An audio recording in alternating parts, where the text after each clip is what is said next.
welcome to another episode of the Semi-Related Podcast by Optym. My name is Jacob Eischen, and I'll be your host today. And today I'm joined by Curtis Garrett. Curtis, how are you doing? Real good, Jacob. Thanks for having me. Great to see you today. Curtis, before the podcast, whenever we were kind of hanging out in the green room, we were talking about what title we should introduce you with, and I decided I think it'd just be easiest to let you give your own introduction. So could you kind of give us the rundown of who Curtis Garrett is? Yeah, I guess the official titles right now would be Senior VP of LTL at FreightPlus, which is a Boston-based managed transportation provider, and then founder of Understand LTL, which is my own education and community-driven brand. Kind of just trying to bring transparency and in a dialogue to the LTL market. We recently held an event for that, so I guess it's an event company as well now, but having a lot of fun with it.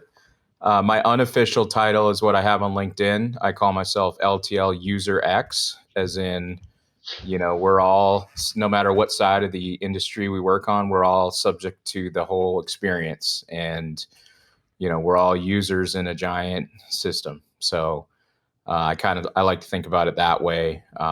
We're all students and users, and the current customer and vendor experience applies to all of us, really. Yeah, and we'll circle back to that, but I love your perspective on LTL as a whole and not just viewing it from, like you mentioned, one user, but each of these groups and how it can make it work best for everyone. But based on the introduction, sounds like you wear a lot of hats and your wall kind of says the same story. So could you kind of give us a little bit of background on your background? Yeah, my career background or just the wall? Literally. Let's do both. We can start with your career and then get into the wall. I'm sure that I ties probably into it.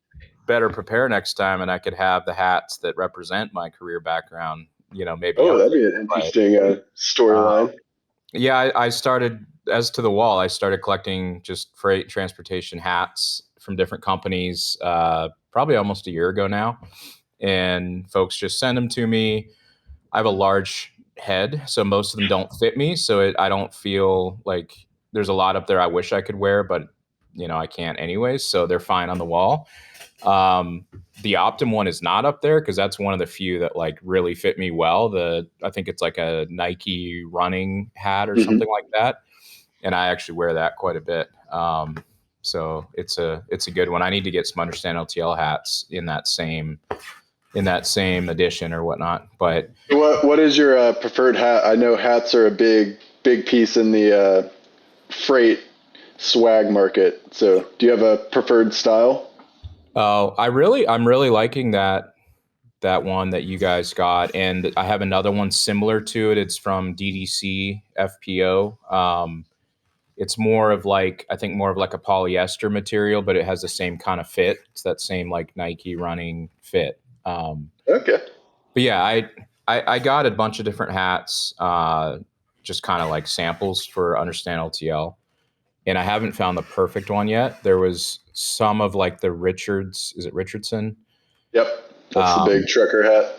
Yeah, they made like some curved, baseball style caps that had some bigger sizes, and they were pretty good, but like nothing's been perfect yet. But I'm not a flat build, cool dude type. I grew up playing sports. If I wore a hat, it was because I was playing baseball or something like that. So more of a traditionalist.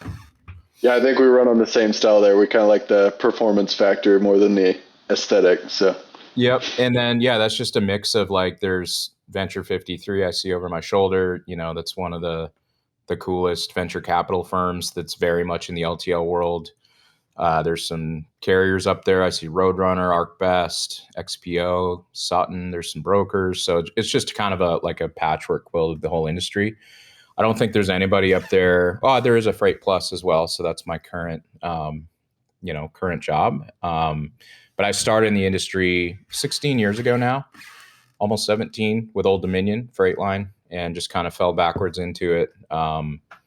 Spent like 8 years with them doing a lot of different things, drove a truck for a year, worked in dock operations, and then eventually kind of got on the pricing and costing track through their W&I department. So got just a really good education and set of experiences in LTL through Old Dominion. And then since 2016, I've been doing 3PL consulting, technology, kind of almost everything else, after being with a carrier for the first half of my career. So just honestly, I think if I have any advantage, it's just the broad scope of everything, all the different perspectives and different angles I've seen the industry from.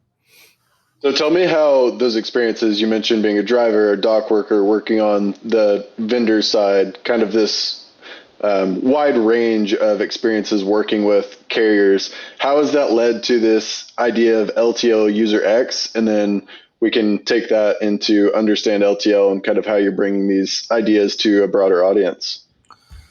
Yeah, that's a good question. Huge question. We could probably talk for weeks on that. Like, just if you drill into psychology and, how our brain synapses fire and wire together. I think for me, the biggest thing personally is just I like having something tangible to connect numbers to at the end of the day. I love math, I love numbers, but really only when I have some sort of, you know, muscle memory or experience or whatever to kind of tie it all together. Otherwise, when I'm fumbling around my stock trading app or 401k retirement app or any other like quantitative type, portal that we all have in our lives, they're all just numbers to me. There's no like third dimension to it. It's just numbers on a screen, and I kind of understand it. But for me, like having driven the trucks, picked up freight, having felt the difference between pulling, two pups in the LTL world that are 20,000 pounds each versus one empty, one full, two light ones, like all these different things. You just kind of feel it's on a different level. It's not just head knowledge. Mm-hmm. It's more throughout your whole being and your whole nervous system, I think. So I'm, my party trick is like I'm great at guessing like what the density of a certain commodity is, or walking down an LTL dock and seeing, like a 80-foot tall pallet or 80-inch tall pallet, like pushing up on it against it, be like, oh, that's probably like 16.3 pounds per cubic foot. So, pretty exciting guy, but Yeah, I bet that one kills at a lot of parties, right? yeah, for whoever has pallets laying around, all the e-com shippers. Yeah, it's just part of who I am at this point, and I think, I mean, I do think to like boil that down, anybody that's working on any side of the business should really get some time in the field. Doesn't have to be everything. I mean, there's a reason why these carriers have these management training programs, and they kind of work these guys and girls through the dock, through sales. They even have them get their CDL and drive for a little bit. It's just getting your hands and eyes on stuff, just puts you way ahead. So I probably wouldn't be. Actually, that's an interesting dichotomy I've never thought of. I wouldn't still be in the industry if I hadn't had that in the field, hands-on experience. But then, uh, yeah, like it's everything. Like I also wouldn't still be here if that's all I had. Like if I had Mm-hmm. never progressed or just kind of followed what interested me. So it was like necessary, but in a certain time frame and dosage. It wouldn't have been, my whole path forever. So what drove you to make that change from being a driver to a dock worker to the pricing side now to someone who can walk through a terminal and push on a box and have an idea of the density? What do you think was it that enabled you to continue to grow there? It was a few things. I wasn't a great driver. I was like some of these guys and gals like get behind the wheel and they're just born to drive a truck and they have nerves of steel. Like I consider myself a pretty decent driver, but getting sent, into the Northeast and like to a terminal in New Jersey in the middle of the night, or I ran local driving as well. So just in and around Columbus, Ohio is where I was, downtown Columbus, the suburbs. It was pretty, honestly, it was just stressful to me, like being out and about. Once I was in a customer's dock, I loved the interactions with the shippers and the customers and, loading up and seeing the freight itself, but just kind of being that big whale out there on the roads and everyone hates you and you're in everybody's way. I didn't love that. So I think I knew all along, like, um, uh, I liked kind of the people and just the quantitative analytical side of everything, whether it was, hockey and collecting hockey cards as a kid and looking at all the stats, like that was just a part of who I was. So I wasn't going to be satisfied forever just doing, just the driving or dock operations thing. But it got me to where I am and it gave me a huge advantage having that experience. So yeah, it's like a huge part of my past that I'm glad is there. But I'm curious. So like, you don't get a lot of questions answered when you're in the field, unfortunately. Like, Mhm. hopefully we can change that. But if you're literally looking around at all these different pieces of freight that represent different accounts and companies, or you're in and out of locations, you kind of just have to be okay as somebody in operations, just putting your head down and doing your job. And I wasn't. I'm always like, well, what if we did that, or why is that? Like, I just ask too many questions. So I think that's kind of what got me into the W&I realm, which is literally the land of questions when it comes to like what's being shipped. Does it match the pricing? Does it match the bill of lading? Is it classified correctly? Like, it's literally just all about answering those questions. Yeah, so tell me a little bit about your pricing experience too. What did you kind of learn in that realm as well?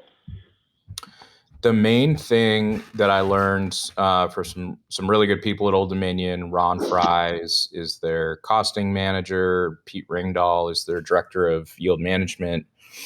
He was formerly VP of pricing at Midwest Motor, and then Todd Poland, of course, and several other people. Like, just, you literally boil down each part in this whole framework of what they do as a carrier day to day into what does it cost us, and then how does the revenue from this shipment or this account in general, excuse me, get broken out to, get allocated to cover those costs. So I did some like rollout and special project pricing and just different things that LTL carriers get into sometimes, where it's not really their, if I'm a shipper and I have 95 or 96% of my business with a carrier is pretty similar, pretty consistent, but I might have, once a quarter a display rollout or something where I'm shipping to like every Walmart in the country or something like that. It gets priced differently usually because there's a whole different cost structure. So that Mhm. was cool, just to literally think like a dock worker and a driver and a dispatcher, and like model what I knew was happening in reality within our cost model, and just build all that, cost based pricing approach, get to what it would, cost Old Dominion to pick up and deliver that freight in that time frame with that type of volume and all these different things, and then, figure out the best price strategy to try to win the business, but make a profit. So it was kind of like, for me, a combination of, you get to be creative because you're building and assembling and, combining all these things, but it's almost in a way like solving a puzzle too. Like, there is kind of a right answer. You just have to like find the best way to get there. Yeah, and I see you talk a lot about these kind of three pillars. I want to say space, time, and risk. Is something like this kind of where that idea began in your mind and became some of the things you're working on today?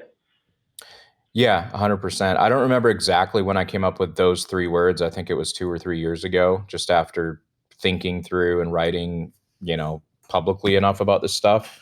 I just was trying to think of a way to like boil it down to a mental model versus, there's probably hundreds of different variables that all drive an LTL carrier's cost, but nobody wants to memorize all those. So I just wanted to have some sort of like simple framework of pretty much anything, I'm sure there's a few exceptions, but pretty much anything boils down to space, time, and risk. So space is the big one because especially for a national carrier, the longer the freight's going across the country as it might get consolidated and move through different hubs, that line haul piece of the overall move from pickup to delivery is the biggest, the biggest cost, and it's the biggest piece to basically successfully pick up and deliver that freight. So that's space, space on the trailer, space in the cross docks can come into play as well.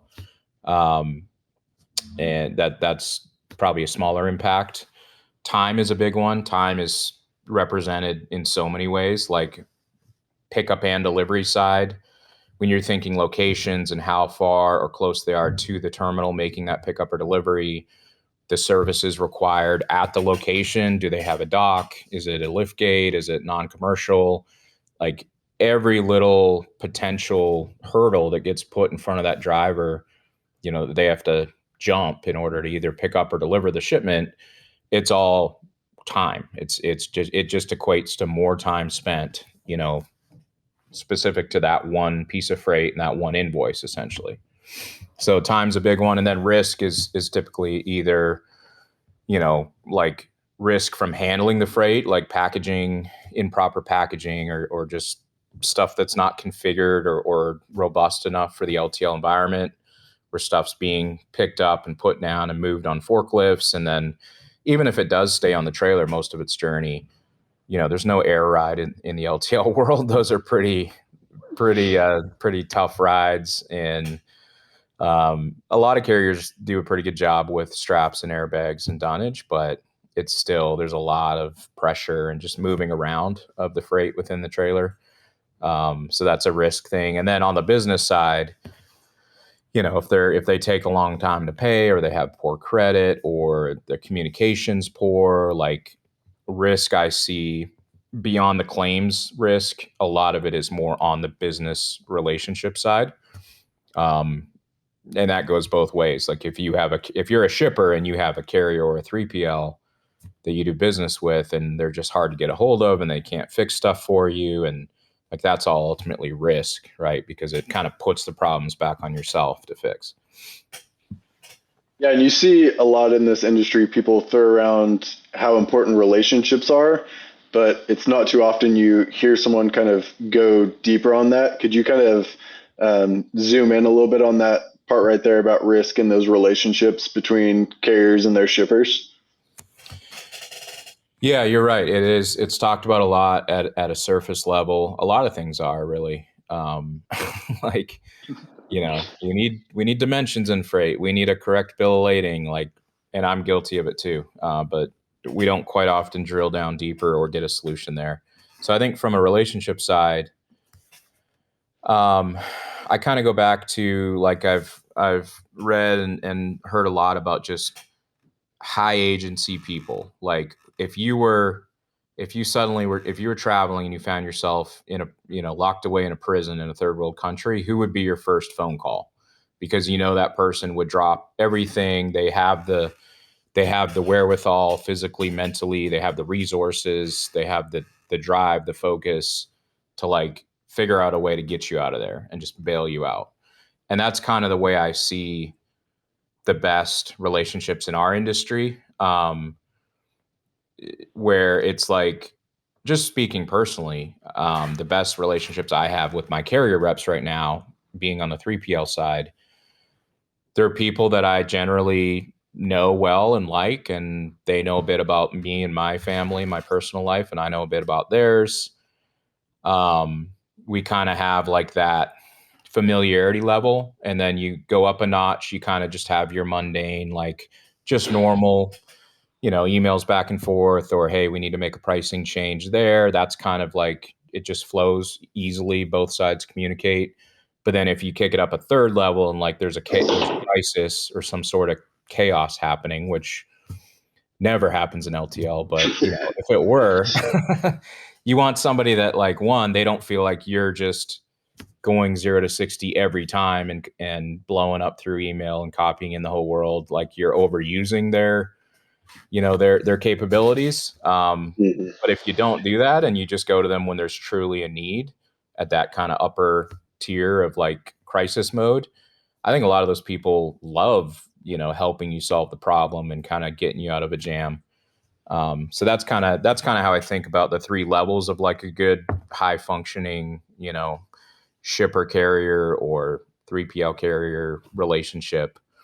Um, it's got times and places for everything, but it's not like no side is taking advantage. Both sides trust each other, Mhm. uh, and both sides kind of are open minded to, I know what's best for me and my company, and I want to get to the best solution that also takes into account what's best for my, vendor and their company.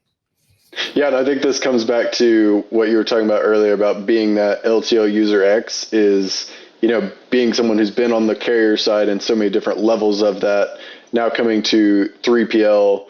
What is what is something you think other 3PLs could learn or maybe understand better about carriers? And is this kind of tied into some of the events you're hosting, trying to make all of these connections and encourage this relationship building?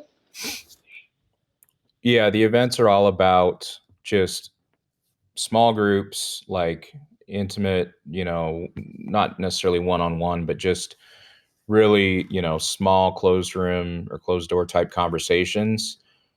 And the first one we pulled it off. I was so happy that everybody, one, showed up. That was huge. Two, it literally unfolded the way I was hoping, where everyone just kind of, we were all like, we set up the room in a big rectangle. So we're all like facing in at each other. There's too many people for just one board table, but we're Good just problem all to kind have. of like, what's that? Good problem to have too many people, right? Yeah. Yeah. I wanted to have enough that it was meaningful for people to make the time and cover the cost and travel, but like, not too many that it was just conference feel. I mean, there's a time and a place for a conference to just learn sitting, in rows, looking up at the speaker. But I just wanted this to be a bit different, more of a mastermind, like more of a discussion.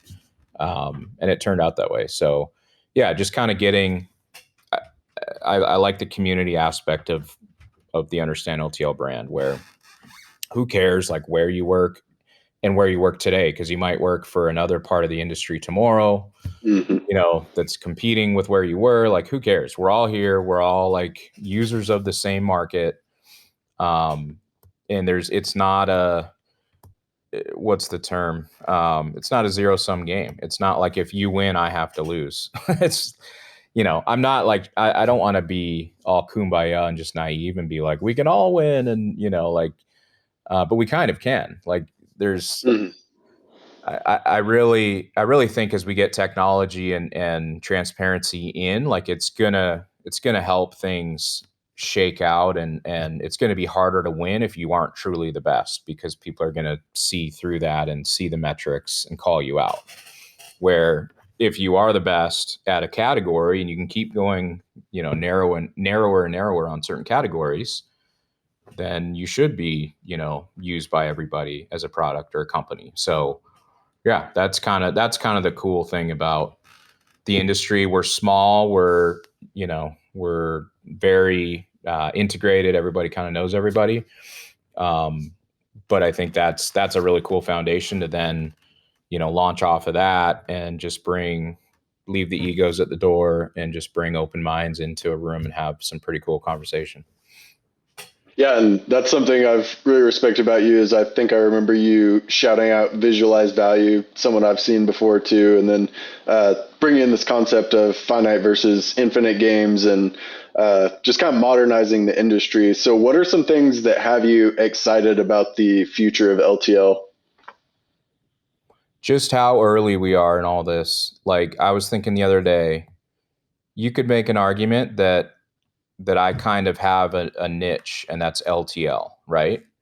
But that's such a broad, huge category. Like, Mm. eventually we're going to have people known as like, oh, that's the LTL bill of lading girl. And that's the LTL, pre-pickup visibility guy. And like, we're going to keep getting narrower and narrower, and people are going to own little categories. And and just get more specialized, and really it makes us all better. Like if you take this big hunk of all these different actions and different variables within it, if you own that, then like you can only be good at certain things, and it's usually incentivized by what makes you more money or what the larger potential market is. But Hmm. you have people diving into these specific categories, and we're starting to see that now with certain companies, but it's still so early. So that's exciting to me, because I know, I'll probably have 20 plus 25 or 30 more years to hang out in LTL. So I'm glad that there's a lot of work to be done still. Yeah, and that's something I wanted to kind of dig into with you too is would you consider yourself a freight influencer? And do you think I mean, obviously, I think there's some kind of market for it with what you've already built and what you see being built in the future too. But Yeah, I don't know. I mean, I've been called that. I don't know. Nothing really fits. I've always been like a mixture of a lot of things, just in everything, Mhm. personality wise, learning wise, career wise. I'm always the other, like, when you're choosing from specific things. So yeah, in some senses, I guess. But I feel like I am so like invested in this industry and have skin in the game. And really, if LTL were to like dry up tomorrow, I don't know, like I'm all in here. I don't know what else I would do.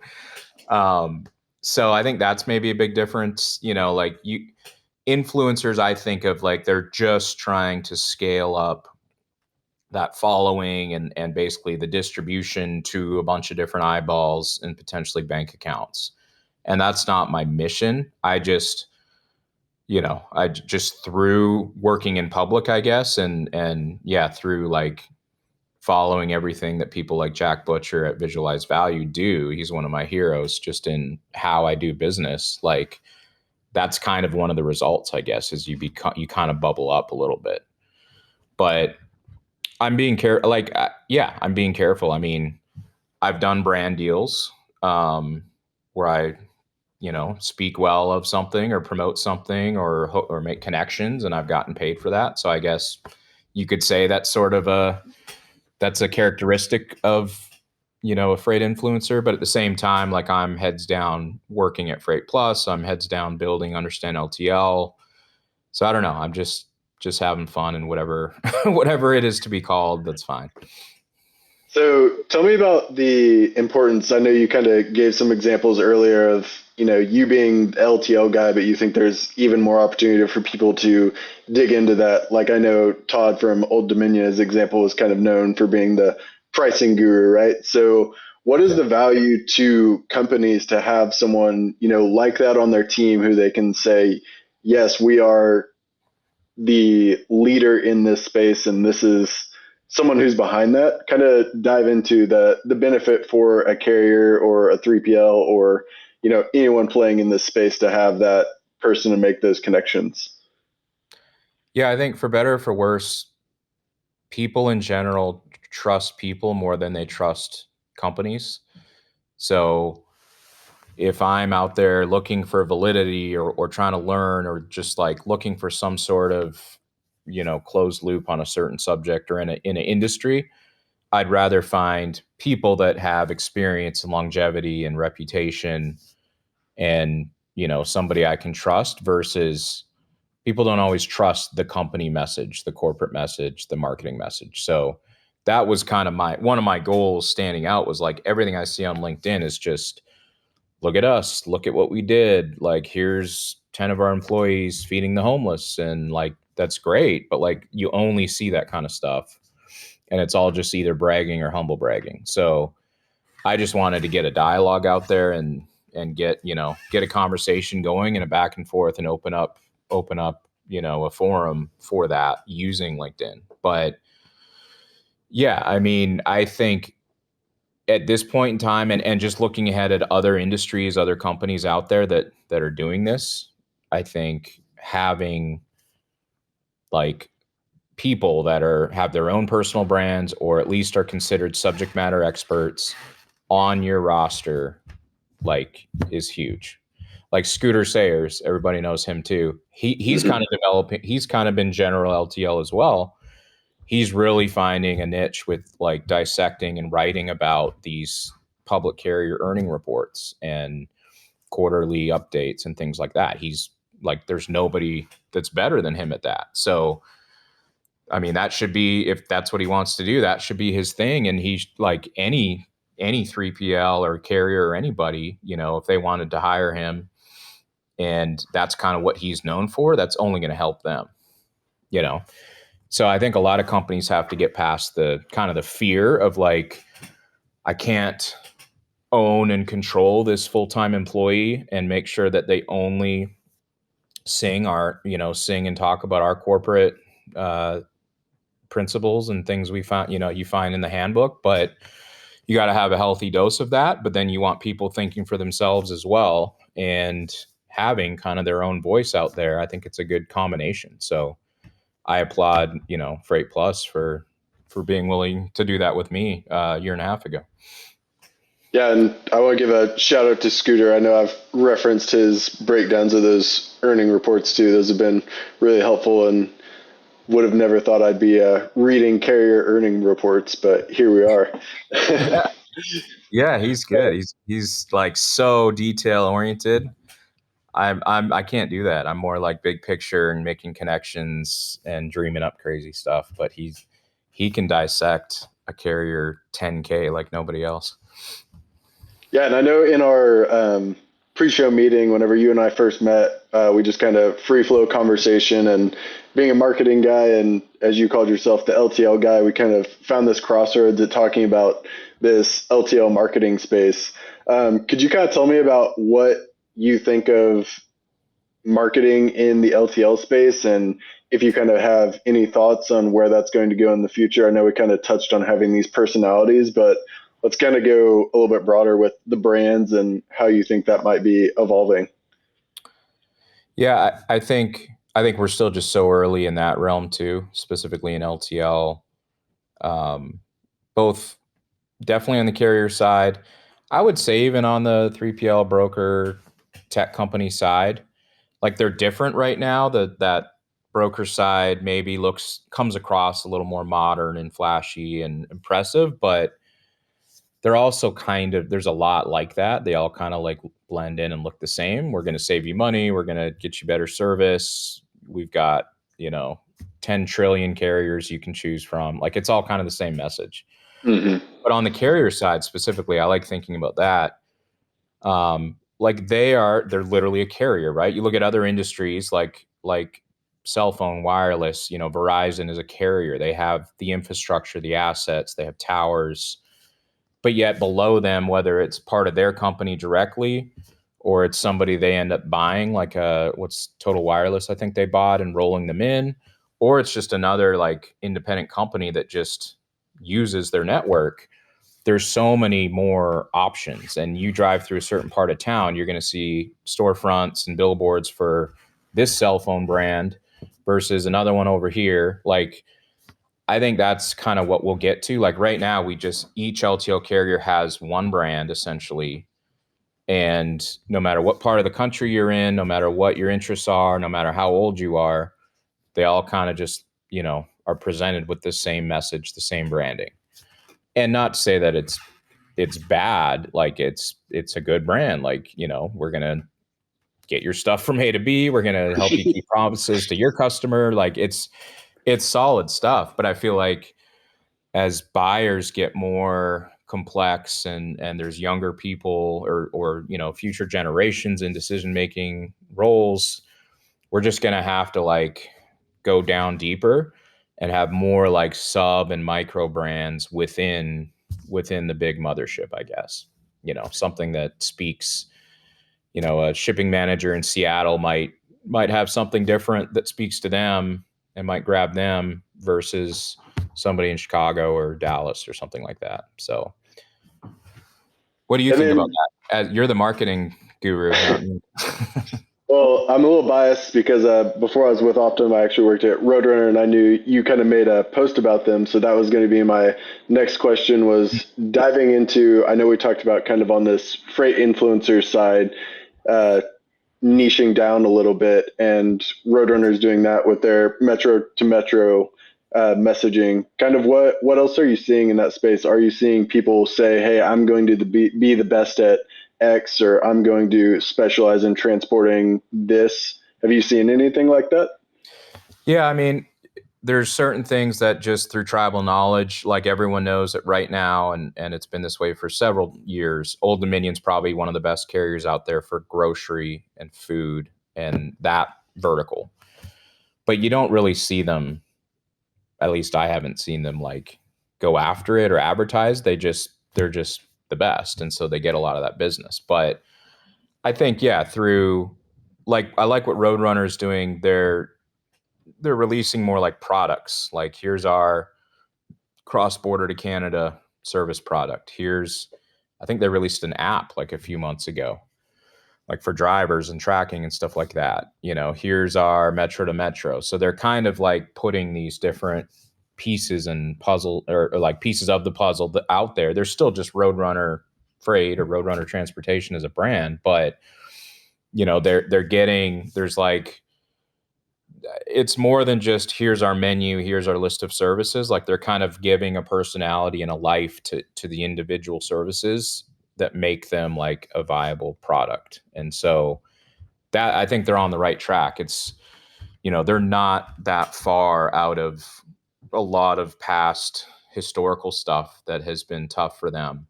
But I think they're doing the right thing. Like right now, I would say just all the working in public and the pictures and videos, with their leadership all the way down to people, driving forklifts, like you see a lot of what they're doing. So they're one of the best carriers, I think, at like being transparent and kind of putting their brand out there online right now. But then here this year, they still finished dead last in the Mastio. So they're like on two ends of the spectrum. And the real test is going to be, through service and what actually happens on the ground. And then just the whole, brand equity or whatever you want to call it. Like, can they start climbing that ranks and actually, Mhm. get the recognition of a higher service carrier? Yeah, and then kind of dive in a little bit more on those Mastio rankings and kind of give some context to what those mean for carriers. It's just because there's really no centralized LTL data anywhere for pricing or service or anything. It's all so specific to each program, which is a combination of one carrier, one shipper kind of thing. That's what I call an LTL program. So nobody has all the data. So really, Mastio is like probably the best thing out there for hitting the broadest, having the broadest reach and talking to the most shippers and 3PLs and basically all the customers of these carriers, and then asking a ton of different questions that cross a lot of different categories. And so, yeah, it's a pretty cool, system and brand for figuring out, okay, who rises to the top. And really the longevity and just consistency. Like if you look at a lot of the same carriers year over year are kind of in the same area.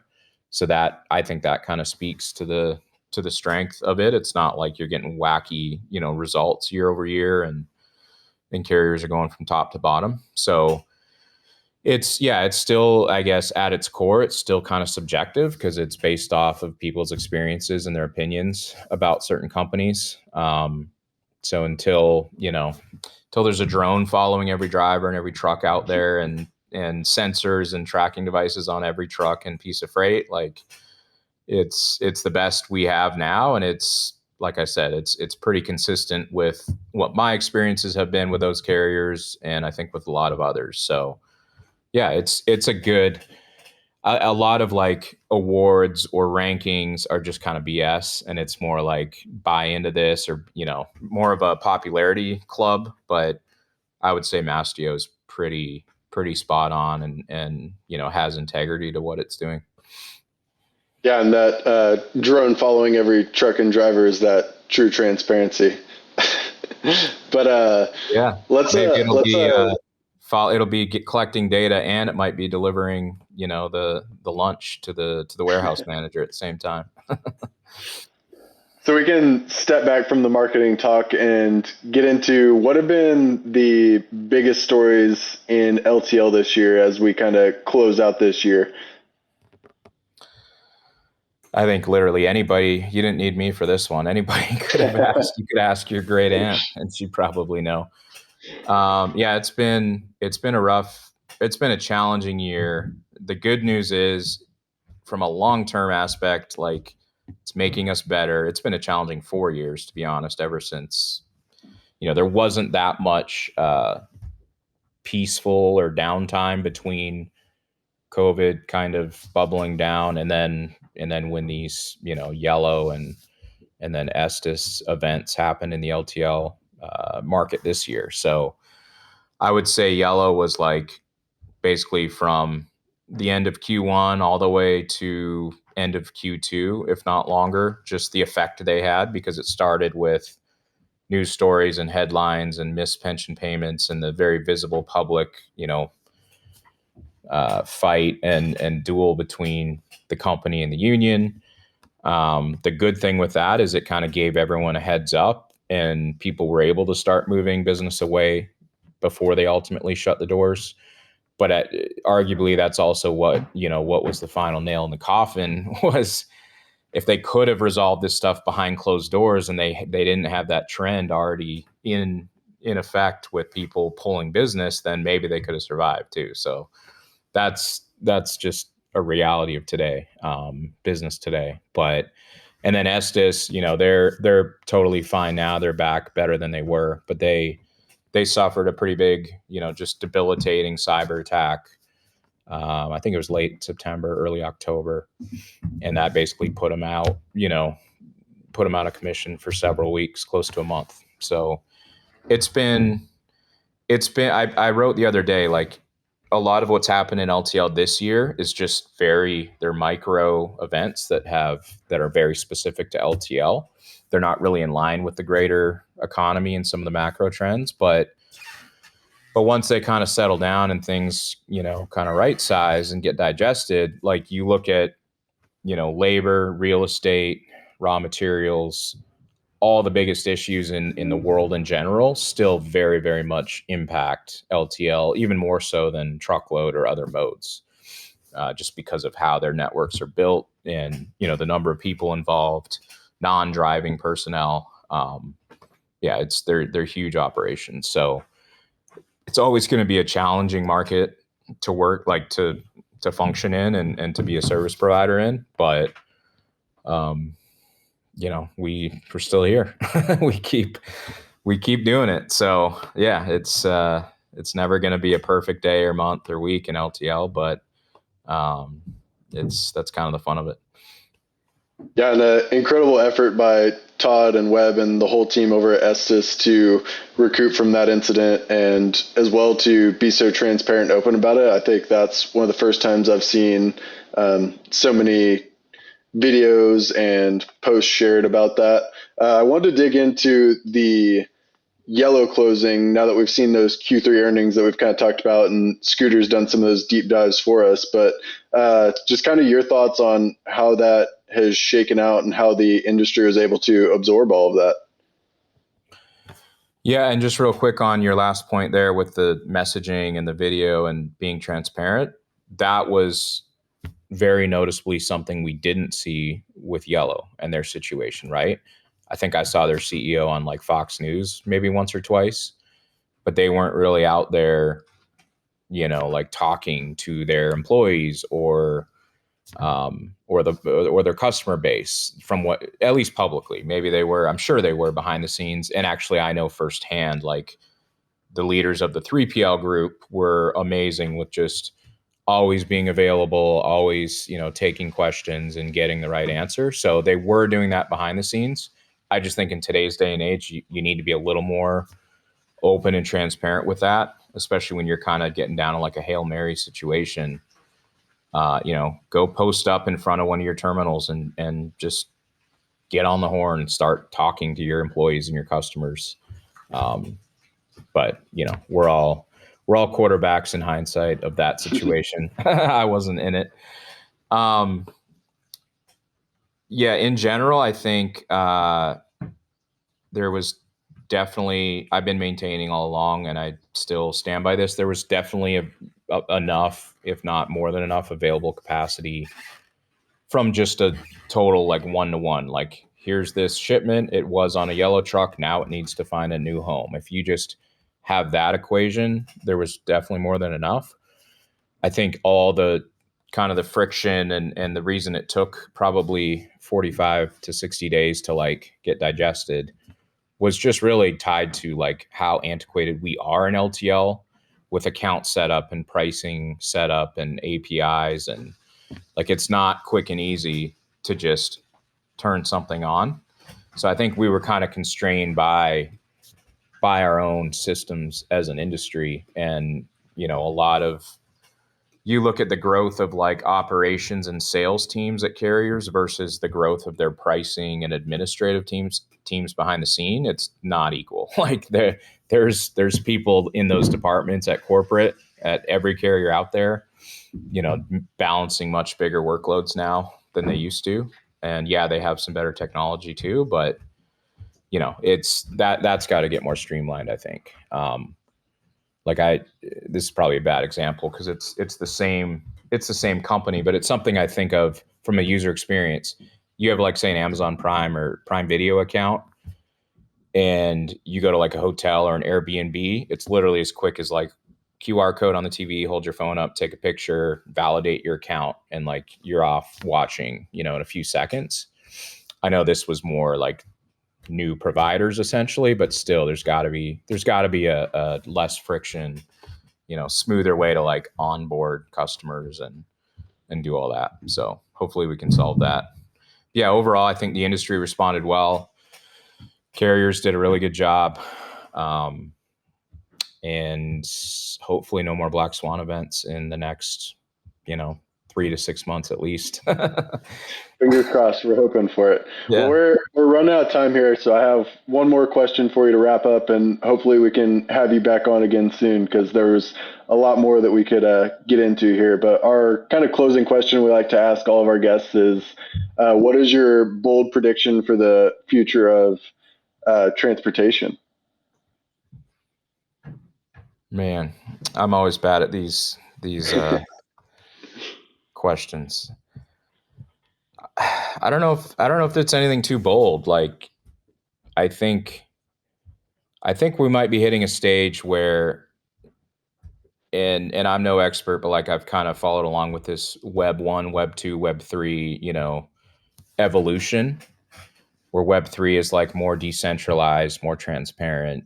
Web 2 are like these big, you know, the empires of Facebook and Google and these big corporations that control and own a lot of the internet, arguably. I think we're kind of on that, like, a similar trajectory in transportation. I'm just excited. Technology is being used more as a, democratizer. There's fewer gatekeepers. Like I say a lot, the best person or product or whatever that to solve a specific category should win and should do business with everybody if they have that need. So I think we're just getting to that point in the evolution in transportation, and specifically in LTL and freight, where it's not just the biggest spenders with the best marketing and the best solution from 1,000 feet or 50,000 feet that win. It's more proven, with daily KPIs and metrics, and it's going to be the best that wins as the cost to build and to enter the market, gets cheaper and cheaper. It's more accessible for everybody. So that's what's exciting to me. Like, anybody, and we've seen this kind of growing on the Twitter or X platform this year. Like, there's all these creators and builders and makers in our industry that I don't think people really knew were there. And Mhm. they're starting to build little software projects and products and companies. And like, there's just, a lot more solution wise being built out and thrown into the market. But like, at the same time, the mechanisms to kind of filter through what's good and what's bad are getting better. So yeah, if that's a viable answer. Yeah, that was great. Well, next time we'll have to do a deep dive into some of that freight tech and kind of see where things are at and where they're going. And you mentioned that Web3. We had a good guest on a couple of weeks ago. This episode should be dropping soon about Healy Labs and tokenization and logistics. So give a quick plug for that. But Curtis, thank you for being on. Where can the people find you? Yeah, thanks again for having me, Jacob. Find me on my LinkedIn, Curtis Garrett, or probably the next easiest spot would just be my personal website, curtisgarrett.co. And that from there, that can, guide you to any other projects or companies I'm involved with. All right. Well, thank you for the time, and we appreciate the conversation, your insight into the industry, and looking forward to the next one. So thank you, Curtis. Awesome. Thank you as well. Take care.